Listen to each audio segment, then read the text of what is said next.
Hello, everyone. My name is Alison Woodall, and I have an online guide called Make the Move that takes you step by step through the process of planning your move to a new state in the USA.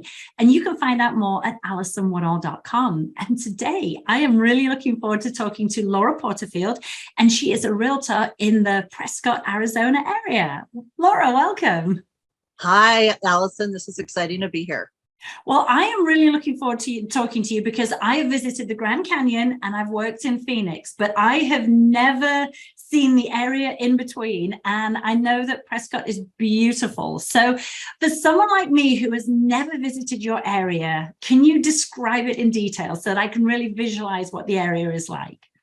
Absolutely. It is, it's a quaint little town, and a lot of people who are from back east and have these quaint little towns with like a little town square, they come here and they go, oh my God, it's just like when I grew up in Ohio or wherever.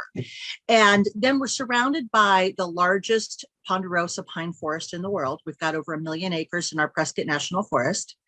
And then the outskirts are ranch land. So then we go into prairie land and ranch land and farms, where I live north of Prescott in Paulden. And there's cattle and horses, and it's just almost anything you want. The only thing we don't have is the ocean. That's the only thing we don't have here. So it's really a beautiful place for mild seasons. A little bit of snow, unless you're high in the mountains, then you get a lot more snow. We do get a little warm in the summer. Typically 95 to 100 is our peak, but you know how it is. Sometimes you get those strange weather years and you get, a little bit hotter than you thought. And it's absolutely gorgeous. It'll snow and then the next day it's melted and people are wearing jeans and t-shirts the next day. So my ex-husband is a pilot and we lived all over the place. We lived in California. We lived in Tennessee. We also lived up in Winslow, Arizona, and couldn't wait to get back here where I was raised. Wow. And so when you say hot, it's presumably dry heat. It's not particularly humid. It's not like the South. Oh yeah, no, that's one thing I hated about living in Memphis, Tennessee, is the winters were bitter cold. It was like your bones hurt because of the dampness. And then in the summer, it was so humid, you would like dry off after your shower, but not feel dry. And I just couldn't, I'm an Arizona girl. I was born and raised here. So the humidity I hate, and that's what I like about here. We do get some humidity, and it's during what we call our monsoon season, which typically growing up here went from June to September. And this last year is the first year in about 30 years that we've had a really normal monsoon season. Some people have been saying it rained too much. And I'm like, no, this is normal. This is what I grew up with. But we're just coming out of a drought. So the humidity is coming when it's monsoon season. Okay. And so when you say monsoon, I think about monsoons in like Asia where it rains 24 hours a day, torrential rain. You're not talking about that kind of monsoon. You're just talking about it rains most days for a few hours. Is that what it's like? Exactly. Some days it'll just come in a typical monsoon, because I remember growing up, it's this beautiful day, all day, fluffy clouds in the sky. You couldn't wait to get out of school to go play with your friends. And about 30 minutes before school ended, the dark clouds would roll in.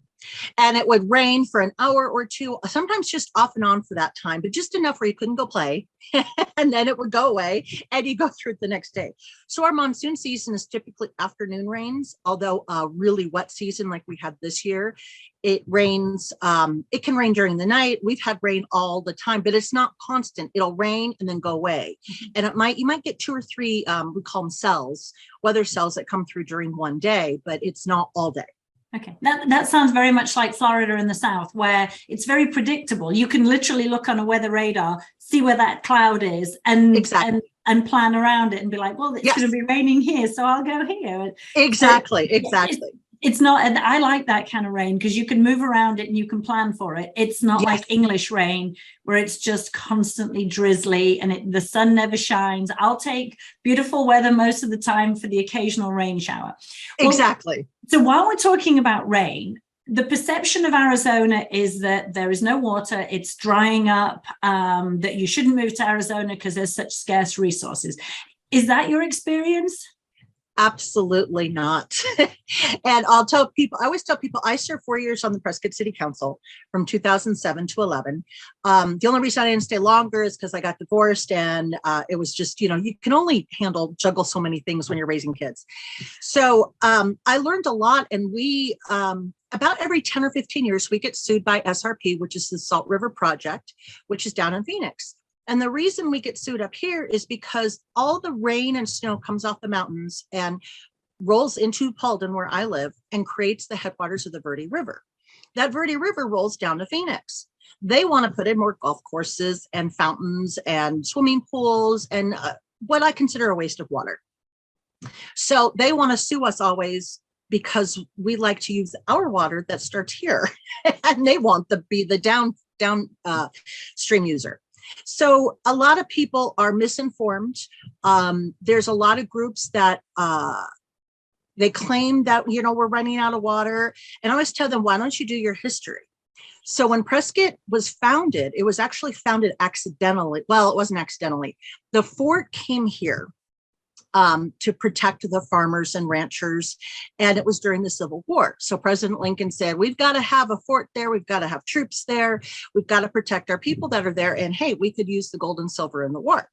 So they sent out a group to start a fort, and they started in Paulden at Del Rio Springs, where there was all this great water. Then they realized they were in the wrong spot. So they moved the fort 6 months later into Prescott, and that's how Prescott got established in 1864. But what people don't realize is more and more people moved here. Prescott does not sit on an aquifer. The aquifer is in Chino Valley, where Del Rio Springs is, where the water was. So water has been piped into Prescott for over 100 years. Prescott's never had water, so it's not running out. It's just never had it. And the aquifers are all where people happen to not live, because they're not in the prettier areas. They're in more the prairie land valleys. So when people go, oh, we're running out of water, I'm like, no, you never had it. I mean, that's the reality of it, is Prescott never had it. So in fact, most of the wells, I believe there's 5 wells in Chino Valley, which is north of Prescott, and that feeds the city of Prescott. It is piped in that 9 or 10 miles. So we actually have plenty of water. It just isn't where people live. That is good to know from someone who actually has on the ground knowledge that Prescott and the area has enough water. Well, yeah. I tell people that I would not be selling real estate here in my own hometown if I thought we were running out of water. Why would I want to bring more people here? So it's not a problem. And then one thing that I could mention is the lakes. We do have some of the lakes that are in Prescott. People go, the lakes went down. Oh no, we're running out of water. No, it is called a recharge. We actually have water that flows into the lakes, and twice a year, the state regulates the city of Prescott, and that water is sent down the stream to recharge the aquifer. So it's not that the water is disappearing, it's actually purposely being recharged. Okay, well, that's good to know. Now, these lakes, are they pretty lakes? I saw some pictures online. Yeah, there's the 2 main lakes that are used for recharge are Watson and Willow Lake. And a lot of people use that. You're not allowed to have like a gasoline engine boat on there. It's got to be like a kayak or something, or a small electric engine, but they are stocked. People go to fishing. We don't get enough rainfall continuously to allow swimming in the lakes. So they call it the bathtub effect. And the water is not just naturally cleaned by the rain. So they don't allow people to swim, because you don't want to really swim in that water if it's been stagnant for too long. And then we've got about 3 or 4 other lakes that are throughout the forest. So depending on what terrain you're kind of in the mood for, you can go to a lake that's in the rocks. You can go to a lake in the pine trees. It's kind of nice that if you can actually go sit by the water according to your mood. Wow. And in this beautiful weather as well, in all 4 seasons. So what is your area like for recreation? Is there a lot of outdoor pursuits? Are there certain things that, attract people recreationally to your area? The biggest thing is probably the mountain biking and the hiking. We actually have something called the Whiskey Off-Road. That's every April, and it's a $50,000 purse. It's the largest purse in the world for mountain biking, and it's phenomenal. These guys guys and gals will come here for a month or 2 earlier, because we're at a high elevation. We're a mile high. and they'll come here to condition for the mountain bike race. And they do this race, and there's a kids race, there's a short race, there's the long big race. And it's just a wonderful, they do music, and there's bands set up downtown. It's really a fun thing for everyone. So mountain biking is definitely one of the top, and hiking. There is a trail that goes around the city of Prescott, and it's a 50-mile trail that the Boy Scouts help put in and help maintain. And there's even camping spots along that. So those are the big ones. Kayaking, canoeing in the small lakes. My husband and I were kind of on the geek end, and we like to go metal detecting. So we look at old maps and try and find old town sites or old railroad stops, and then try and go metal detecting and see if we can figure out where those places were. So rock hunting, gold panning, gold mining, silver mining. People just go, you can go to like a lake and or a creek and go gold panning, see if you can find any nuggets of gold. So lots of outdoor activities here, but then there's an archery club, there's swimming groups, there's, gosh, you name it. Oh, cars. Cars are a huge hobby and event thing. People do, there's, the test tracks are down in Phoenix for like Ford and Toyota, and you will see cars come to town with all the masking. It looks like, like black and white camouflage. They drive up the mountain roads and drive up through here to do the testing of cars. So we're a big car area too. So any hobby, any activity, you name it, I tell people, I bet you there's a group for it here. Yeah, I love it. So, well, you've painted a beautiful picture of Prescott. I definitely want to come visit. Good. But so let's talk a little bit about your market. If someone was wanting to move to the Prescott area, so you said that it's not just one town, it's like four different towns. Is that correct? Yeah, we've got 4 actual towns that are legal towns that are incorporated areas. We've got Prescott, Prescott Valley, Chino Valley, and Dewey Humboldt. But then like the area I live in is called Paulden, and that is not incorporated. It's part of the county. And like we've got a little grocery store, and we don't have city tax here because we're part of the county. So some people go, well, it's a little bit more expensive. And I'm like, well, 1, I don't have to drive into town. And 2, I don't pay tax. So, or I don't pay the city tax anyway. So there is the unincorporated areas that you can live as well. And depending on what people want, I always tell people, come here and let me do a tour for at least 3 hours, because it's way more diversified than people realize.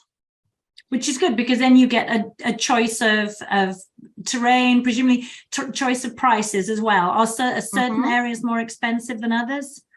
Yeah, definitely anything with a pine tree you're going to pay for, because that's the primary reason people come here.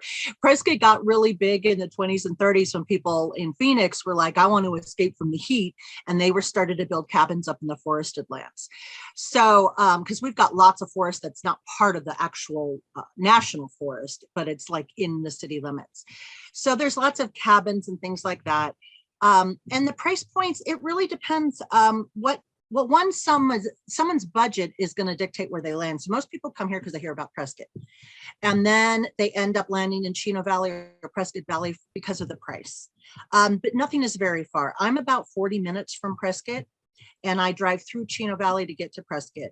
So, 40 minutes, and it's not traffic. It's straight driving. You're not, stuck in a parking lot on a freeway or something.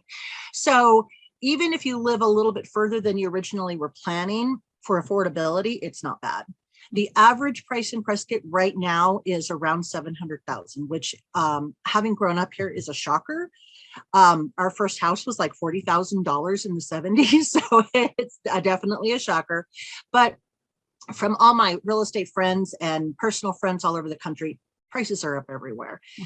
So if you want to live in Prescott and your budget, say $275, you're probably going to be looking at like a condo. We do have a couple areas where they sell manufactured homes, but it's on rented land. So people will call and go, oh, I saw this manufactured home for $60,000. I'm like, well, that's in a park area, and it's $1,100 a month for the fee.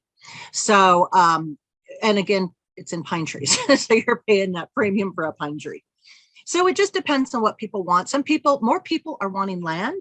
More people are wanting to be well and septic because they don't want government control. And so I'm getting more and more calls of people wanting to live more rurally.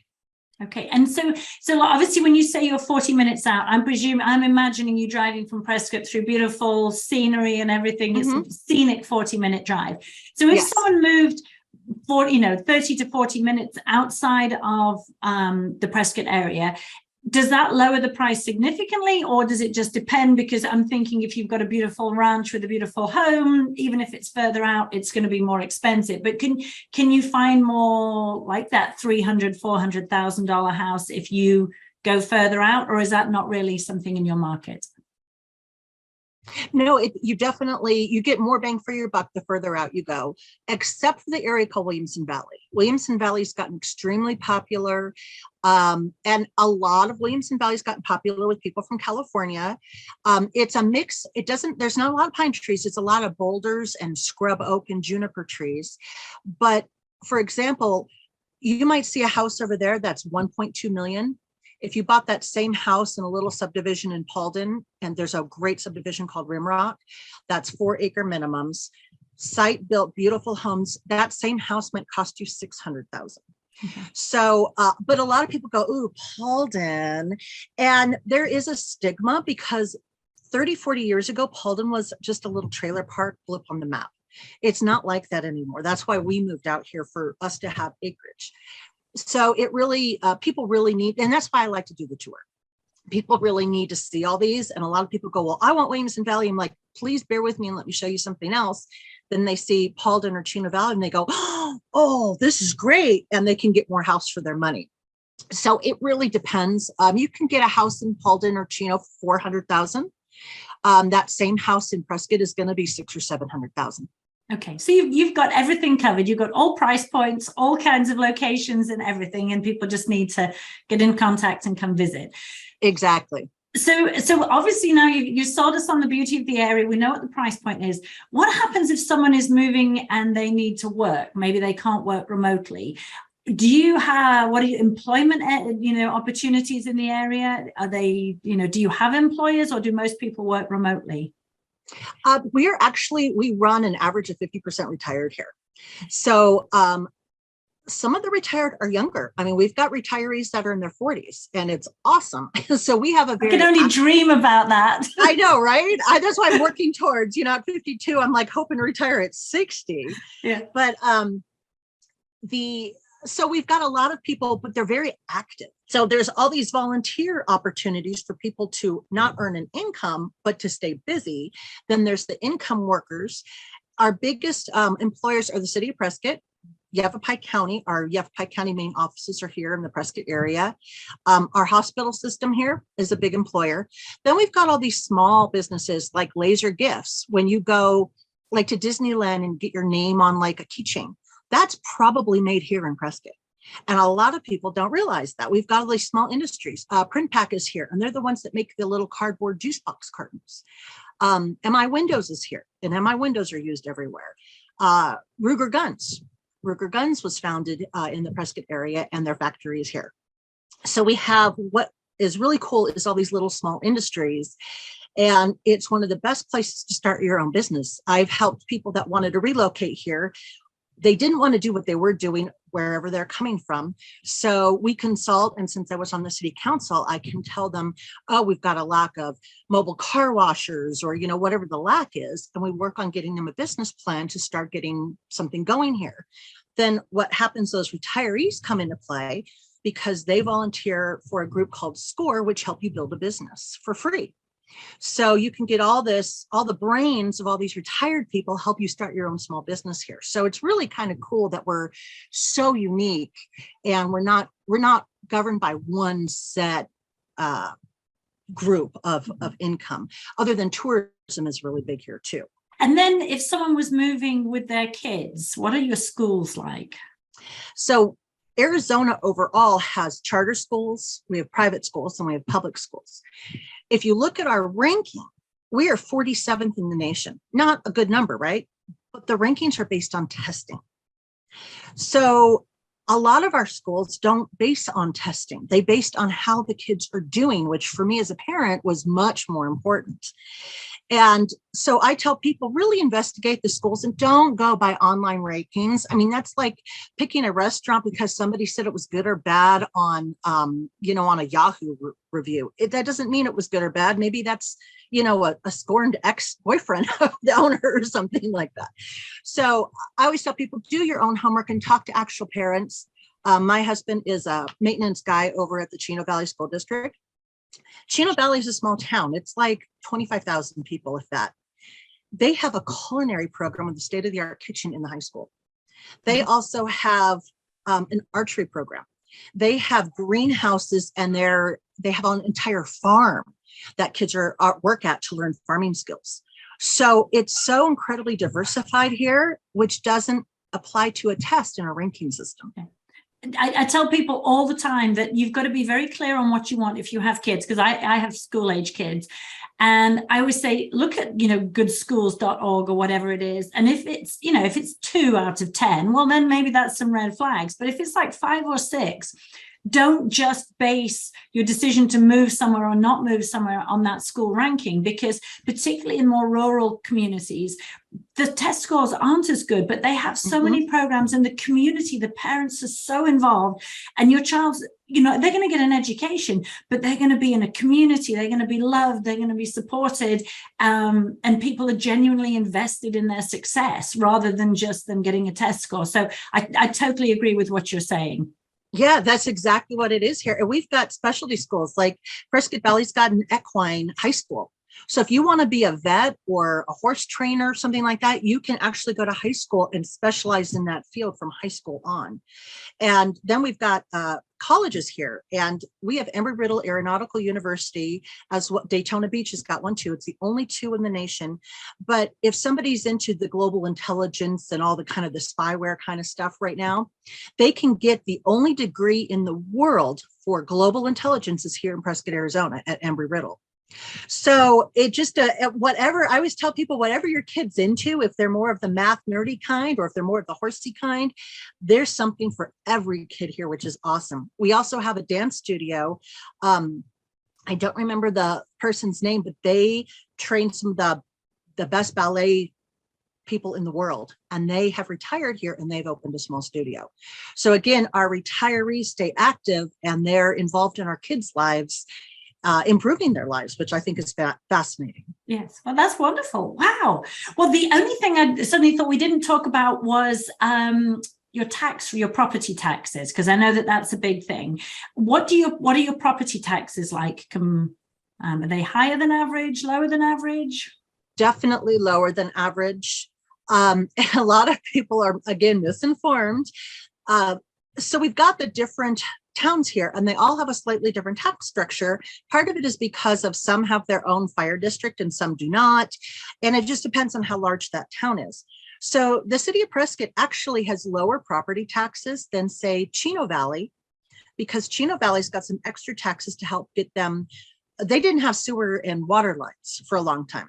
So they're slowly getting sewer and whatnot in. So they've had to bump their taxes up to accommodate for those things because they didn't have them. And there was homes 34 years old and having failing septic systems. So you pay more, but the housing is cheaper. So you've got to look at the dollar per dollar. If you take a $400,000 house in each town, the property taxes are going to be a little bit different. A Prescott zip code is going to be more expensive because you're probably in a higher, fancier, we'll call it, neighborhood. So it just depends. I bought the 4 acres next to me, and it's like $160 a year for the 4 acres for the property tax. I mean, that's like nothing. I think my parents they've got an 1,800 square foot triple wide with a garage in Prescott, and their property taxes, I believe they said it was around $1,500 for the year. Okay. So it really depends. But if you've got the 4,000 square foot fancy house on an acre in Williamson Valley, you're probably going to be paying about $4,000 a year. It's roughly about that 1% of the property value. Okay. Well, I don't have a fancy 4,000 square foot house, and I've just paid $3,600 in Georgia for my taxes. Oh, that's just no. Our taxes are really low. And again, that's budget oriented. When somebody goes, well, I'm on a fixed budget, we look at all those numbers to go, okay, overall, this would be kind of a better budgeted place for you to live.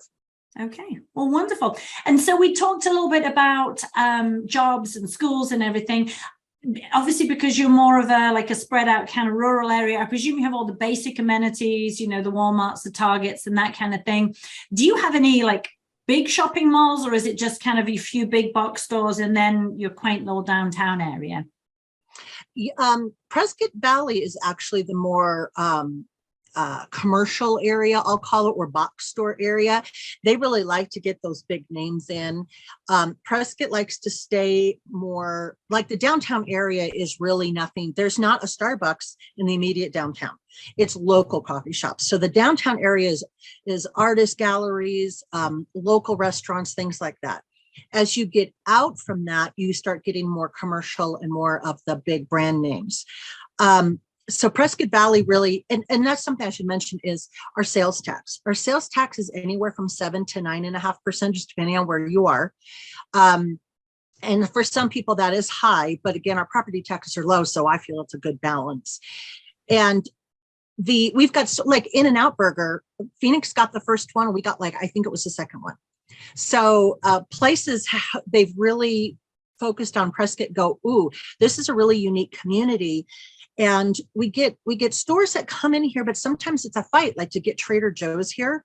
They were like, well, you don't need our minimum numbers. And they're looking at income numbers. So what we did is we got some of the bigwigs to come here. We put them in a helicopter, toured them around the city, and convinced them that there is money here to be spent. And they came here, and it's one of the busiest stores that they have. So they're very pleased that they came here. Same with In-N-Out. We have Kohl's, we have Sprouts, we have Marshall's, we have TJ Maxx, we have all those stores, of course, the Home Depot, Lowe's, and whatnot. There are some people, there was somebody that was posting on Facebook the other day, and I had to get in the mix a little because they said, oh, all this growth is just terrible. And I'm like, well, you didn't live here back in the 70s when you had to drive 2 hours to Phoenix to get school clothes or to get sheets or whatever. So for us locals, this growth has been beautiful. We don't ever have to leave our area. And then now, of course, with Amazon, if there's some odd thing you want, again, I don't have to drive a 4-hour round trip to Phoenix. I can get it shipped right to my door. So I think the shopping is absolutely wonderful here. And there's literally nothing that I want for. Okay. Well, so you mentioned driving to Phoenix. Is Phoenix your closest airport in terms of transportation? It is an international airport in Phoenix. But we have groom transportation here. Every 30 minutes, they have a shuttle that goes down. So, and you can park for free there. So you park for free. They drive you down there for around, I think it's $60 or $70 round trip. You don't have to deal with parking. You're dropped off at your gate and they come and pick you up, right when your flight lands, which is great. But we also have our own local airport, and we have daily flights to Denver and to LA here. And they're expanding the airport. We just got a brand new terminal. And the rumor is I've heard that Delta's coming in. We're going to be adding some more direct flights out of here. Okay, wonderful. So you literally have everything covered. You've got all the price points, all the variety of location, and you've got all the amenities and transportation, great weather. Anything else that we haven't covered that you want to talk about? I think a lot of people, one thing that's really, well, as I'm driving around with clients and I want people in my car so I can talk to them and get to know them. I don't have clients follow me in their car because I'm not developing that relationship. And it's important to me as I'm driving around to point things out. So one thing that I'll be like, oh, I'm so sorry, the traffic is bad today. And they start laughing. They're like, what traffic? And for me, it's traffic because I had to sit through one red light. And they're always laughing, going, yeah, honey, that's not traffic. So it's interesting to get the different perspectives when people are coming here. I mean, we get a lot from California, but I've got clients that come from Minnesota, Wisconsin, Illinois is another big one that people come here from. So getting those perspectives from other areas is always fascinating to me and makes me stop and appreciate this area that much more. And then I go, oh, don't complain about traffic. It's not really traffic. Yeah. But the even the environment, like one day we were driving around I was driving with some clients and it was beautiful out, and clouds came in and it started to lightly snow. And it was like, cue the snow. It was just perfect. And they were looking at this house and this deer comes walking out around this house. And I was like, yeah, I'd staged that, because it was just, but that's what's so cool here is because we are this mountain rural area, we still have wildlife, and I've literally never experienced, and I've traveled all over the world. I have never experienced an area that is as truly wonderful and friendly as this area is. Well, if someone wants to contact you, what is the best way to get in touch with you? Well, again, my name is Lora Porterfield, and I can be reached cell or text. Text is often great because if I'm on the phone with the client or driving them around, I'm not going to answer. So text is best, but it's 928-710-9505. And my website is prescottdreams@gmail.com. Or I'm sorry, that's the email, prescottdreams@gmail.com. And the website is prescottdreams.com. Okay, well, perfect. Well, wherever you're watching this video, I'm going to link to all Lora's information down below or up above, wherever the video is. It has been so good talking to you. I know that you've inspired an awful lot of people to move to your area, and I can't wait to get in touch with you and come tour around and have a look. Well, that's what I tell people, just contact me with questions, because I'm an open book and I've got the history and the contacts for people to ask. And I also do commercial real estate. So if somebody wants to relocate a business here, like if anybody out there is a veterinarian, we need you. We've had people move here, but we haven't had any new vets come to town. So especially a large animal vet. So I'm looking for a large animal vet to relocate here. Okay, well, wonderful. I don't know any. I grew up on a farm in England, so I have an experience of large animals, but not in a veterinary capacity. Well, thank you so much. You have a wonderful day. Thank you, Alison.